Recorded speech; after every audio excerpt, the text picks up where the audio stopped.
All right.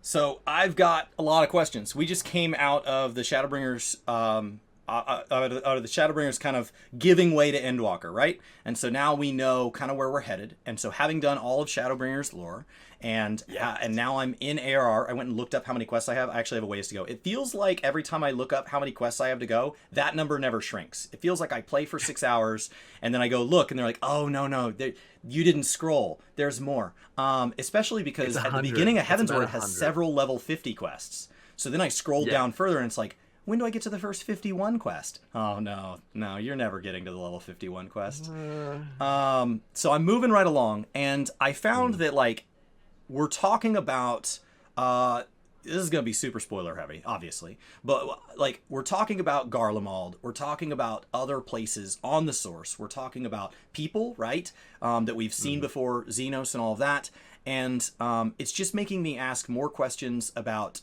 actually like 1.0. Like, I want to know how we got here. Okay. So I think like the very first question is obviously we're getting Sage, and I'm hanging out with Alphino and Alice. And now that I know who they are, did you know in ARR that they like walk through the background like all the time? Like when you're talking to Baderon, like they're just walking by for no reason. There is no reason for them to be in the background. Like that it would be a fine cutscene without it. And they're just like strolling through Limsa. Like, well, when you're sitting on the carriage on your way to wherever the starting city is, yes, they're in the they're carriage there with you. Yes. Yeah, they're there. That made sense. Yeah. That's a little cameo. But also you're like talking to Baderon like after you've gone and done all your city-state tour. Okay? Yeah, and they're just doing their own and thing. They're just doing their own thing. They just walk by as a pair. Yeah. So we're obviously we're trading one of them in for a Sage. Massive upgrade. My understanding is that their dad was a Sage. And so like I wanted to ask you from a lore perspective, we add new jobs every expansion. How do they continually, like, how do we deal with that lore-wise in a game? How do we just write a new job into being? Because obviously it should have been a tool we had all along. Okay. Well, Sage specifically is a little bit of a tough one, because Sage in 14 is kind of like Scholar in 14, where there's like the job Scholar, and then there's scholars, you know, like professional scholars, which are everywhere, which use all kinds of different weapons, and you know, most of them don't even use weapons of any kind because they're just heckin' scholars, right? And it's the same thing with Sage, is that Sage is this recurring title that we've seen all through Sharlayan lore. Lufon the Sage was, you know, an historian and a prophet. The mark, the tattoo that you see the Sharlayans have, that is called the Mark of the Sage. When you get your Sharlayan PhD, basically you are inferred with the title of Sage. Okay. So for Sharlayans, being a Sage is just like you graduated top of your class, you went and did post-grad, and they conferred on you this title. There's always a disconnect between what we call our job and what the title of that job actually does, like, in the world. So Sage is something that's been around for, you know, in Sharlayan for as long as Sharlayan's been around, so more than 1,500 years. But this weapon, the Noliths,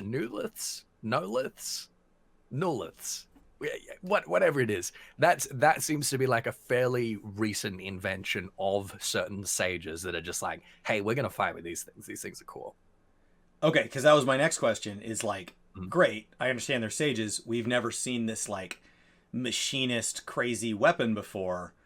We've never seen anything like it. It's not even like, oh, I've seen something like that before, this one's just uniquely mine. It's like, no, that was all new. Like, it immediately made me wonder, like, is that a machinist ability? Like, when we first saw the trailer, and I didn't yet, and we hadn't yet seen the heal, because the heal came after all the crazy stuff. You're like, is that a machinist? What's causing that? It's funny you mentioned machinist, because machinist is like an entirely new job. It's like there are people that use guns, and there are engineers. That's all cool. But what machinist is an Ishgardian dude who is like, hey, I have invented this contraption which converts your body's ether into electricity, and I can use that to like power a gun and power gadgets and cool stuff like that. And it seems like Sage is probably going to be a similar thing. It's like it's going to be based on principles that have been around for a while, but it's probably going to be like a fairly recent, fairly new intervention. The Norliths themselves. Okay. So from there, you mentioned the Charlans, and so I have a question about them. Obviously, Minfilia is trying every time she makes me take 25 minutes to get back to her, to tell me about Scions and tell me about Archons, and I'm having these weird flashbacks that like I wake up and they're like, "That was weird, right?" And I'm like, "Yeah, can somebody explain it?" And like nobody's. They're like, "Oh yeah, you fell asleep in front of Milrobe. You like Merle Vib. You like passed out. That was so funny."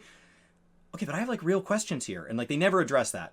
Like, when they describe it as Charlans, when they describe it as a region, part of me hears that as it's like the Shroud, it's like Thanalan, but part of me also hears it like that's a place that would be so different that it would have like a race to it. So like when they go, these are the Charlans, they obviously show a pretty diverse set of people. I guess I don't really understand who the Charlans are and who like Archons are. Is that a pretty broad term, or is that they're the people who stayed behind from Charlans? Okay, so the Sharlians, I'll try and give you like a very, very brief history. Okay, before the current era, like the 1.0 era leading up to the Calamity, Okay. basically 1500 years before that, there was another Calamity, right? Right. But this Calamity, rather than a meteor falling, was a huge flood that just drowned all of Eorzea and just wiped out all of civilization, right? Okay. And there were cities back then that were obliterated, they were destroyed. But there was one dude that came sailing down from the far north, well beyond Eorzea, in this weird ship to rescue as many people as he could, right? All right. And then he took them back up to the north, and they established Sharlian as this this sort of bastion of like learning, right? It's kind of like Like a Bioshock type thing, or no, imagine like Oxford University if it was a nation state, right? So he came down like Noah, and he only took the bright people, or he just turned He took them as on? many he took as many people as he could, as far as we understand, but he became the leader of this new nation, and he was a giant nerd, and they just built this nation as like a giant kind of academy, right? A giant sort of university campus was sort of the And everybody the was center. down with that? Like he captured a random assortment of people and then said, "Congratulations, you all just moved onto my college campus." And everybody was like, Pretty much. "Yeah, okay."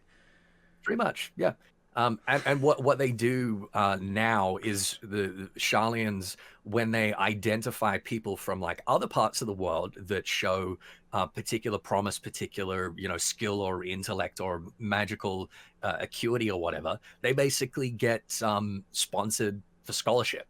And they get, like Thancred, for instance, he was an urchin in Limsa Lamenta that just like bumped into Louis Soir one day, and Louis Soir just like took a liking to him and basically like sponsored him and gave him this education. So that's what the Sharlians are. The Sharlians had a colony in Eorzea, which is we go there in Heavensward, Idleshire, right? That was the Sharlian colony in Eorzea, but it was abandoned about 15 years ago when the Garleans first invaded Eorzea. The Sharlians were like, okay, we don't want to fight the Garleans. We have no interest in participating in history. Like they're like, we don't fight wars, we don't get involved in politics or anything like that. We just watch. But there was a faction, Louis Soir, and the people that admired him and his students and his friends were like, no, we're not about that. We're going to stay behind and we're going to try to help Eorzea. So when Minfilia's talking about Archons, they are the people that she's talking about. And it was a combination of them and of her and basically people with the Echo in 1.0 that joined together after the Calamity and formed the Scions of the Seventh Dawn. So the Archons is just a title of a random group of Charlans that set out and were like, we should have a band name. And they just like came up with Archons. Like, Well, Archon is basically synonymous with Sage. So Okay. they have like reached this kind of basically this PhD sort of level. Okay. But when we talk about the Archons, like capital T, capital A, Yeah. what we're referring to is this group called the Circle of Knowing, which is basically the group of Sharlians that decide they're not going to be a part of this sort of non-intervention policy. They decided they actually want to help people Oh, like a rather Dead than Poets Society type thing. Like they go off and do their yeah own thing. yeah Um, yeah. okay. So So then Louis they Swell is their realize we leader. need people with superpowers, and so they're like, we're gonna recruit in some people with echoes because that's weird, and Yeah, we basically. like Yeah. that. And Mhm. so that's why we get grabbed because like a lot of people were Mhm. like, I love the 14 story because they make it seem like anybody could be a hero. It's like, no, we were not invited because we were anybody. We were invited quite specifically. They said, yeah, we like your character and all that. You seem like a good guy, Mhm. but like it's mostly the one thing.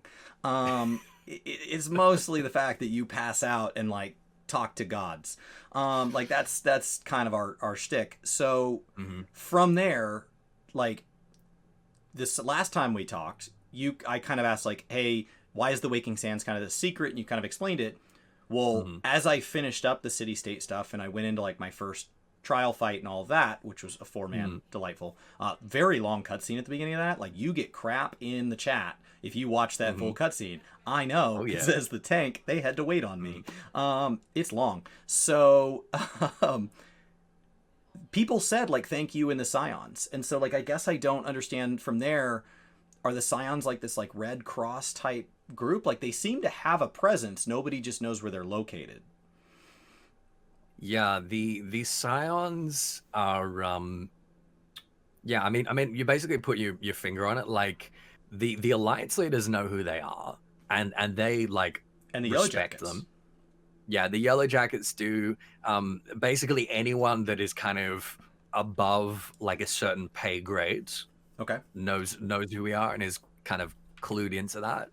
Um, and over the course of A Realm Reborn, the Scions sort of um, notoriety is slowly spreading. But basically, at the end of 2.0, with Operation Archon and the defeat of the Ultima Weapon and Gaius and all that, it kind of like reaches this breaking point where suddenly like everyone knows who we are, and suddenly we are just like legendary, and we can't hide. Like the gigs well and truly up.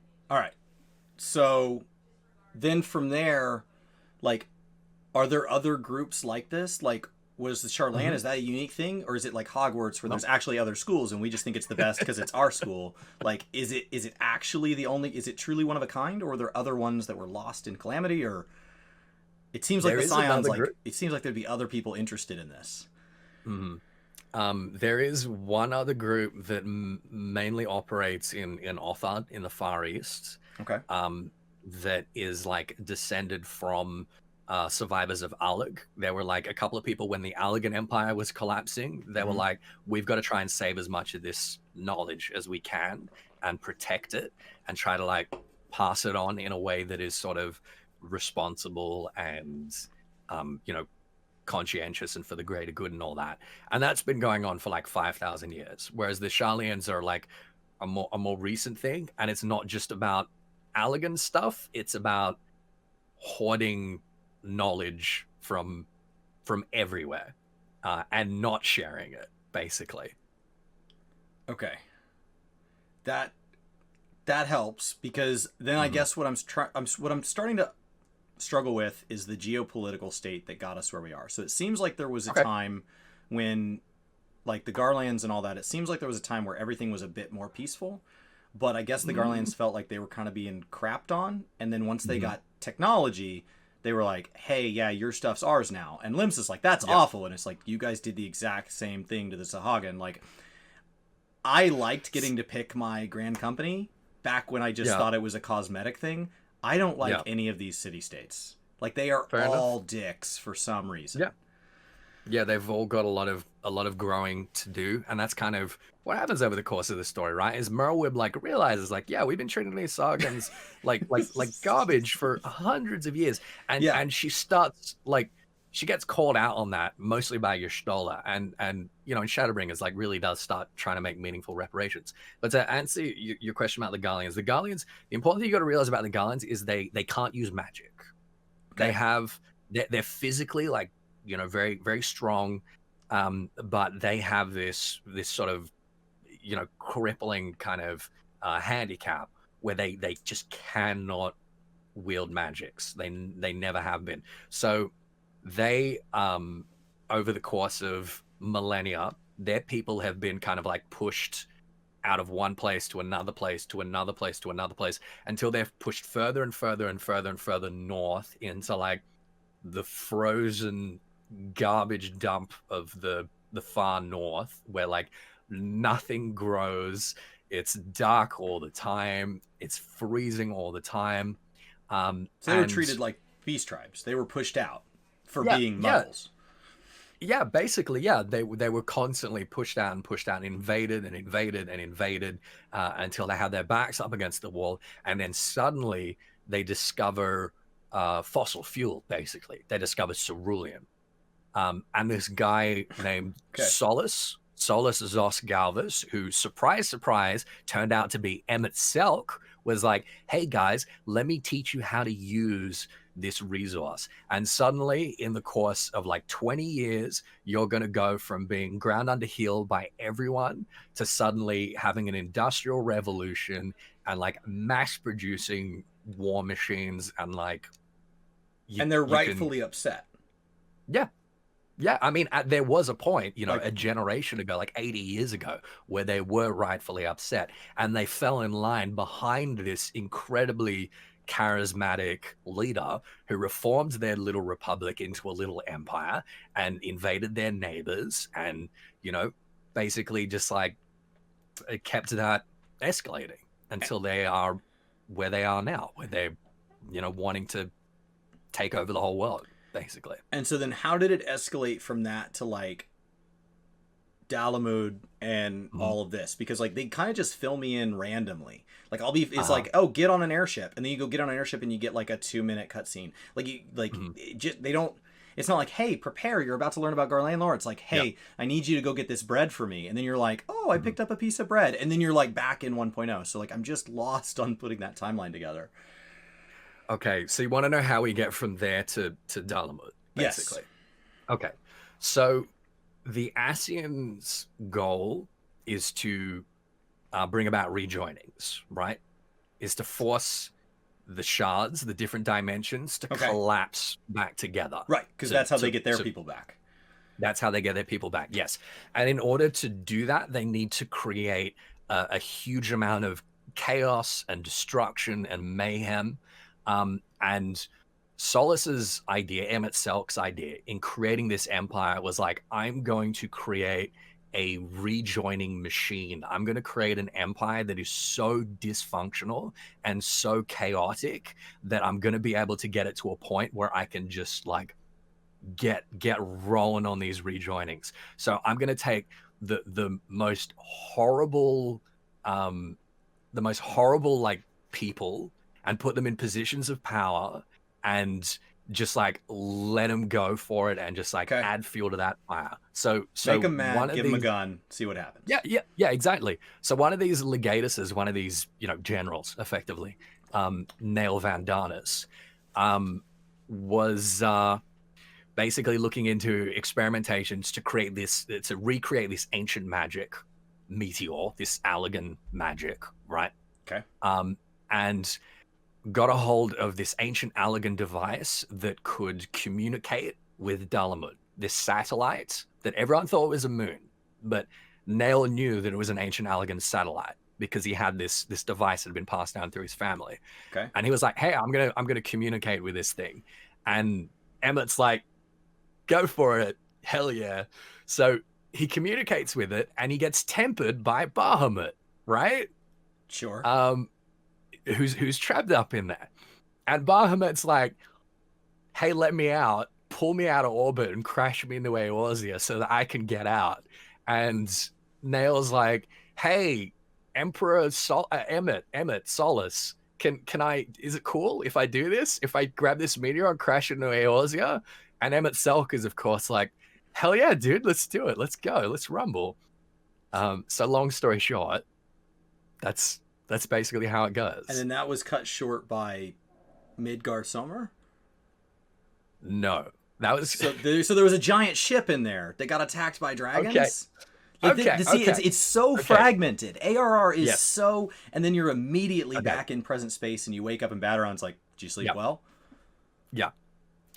Okay, so Gaius Van Belsar, you know him. You know Gaius Van Belsar. Yes. Gaius Van Belsar is one of the nicer ones of these Garlean generals that's been put in these positions of power. He is incredibly charismatic, and he seems to like want to bring kind of peace and security to the world, but he's just very like naive, I guess, in a way. He thinks that like it's the duty of the strong to lead, and he's the strongest. So he wants to conquer Eorzea because Eorzea summons primals. And remember last time when we were talking, you know, Solus was like, "Oh, don't summon primals. That'll mess up my empire." Happens, I'll step up. Yeah. So Gaius is like, "Oh, okay. Well, we got to make sure no one summons primals." Sure. Eorzea is summoning a bunch of primals. I need to go in there and like tame these barbarians because they're going to destroy the world. If I don't go and conquer Eorzea, they are going to destroy the world. Sure. So he flies in with his big old airship, the Agrius, flies over Silvertear Lake in Mordona, and Midgard Zormer, who has been lying there for like thousands of years because he's got an agreement with Hydaelyn to basically protect that part of Eorzea, is just like, nope, not in my backyard, baby. And that happens like basically 10 years before the Calamity. Okay.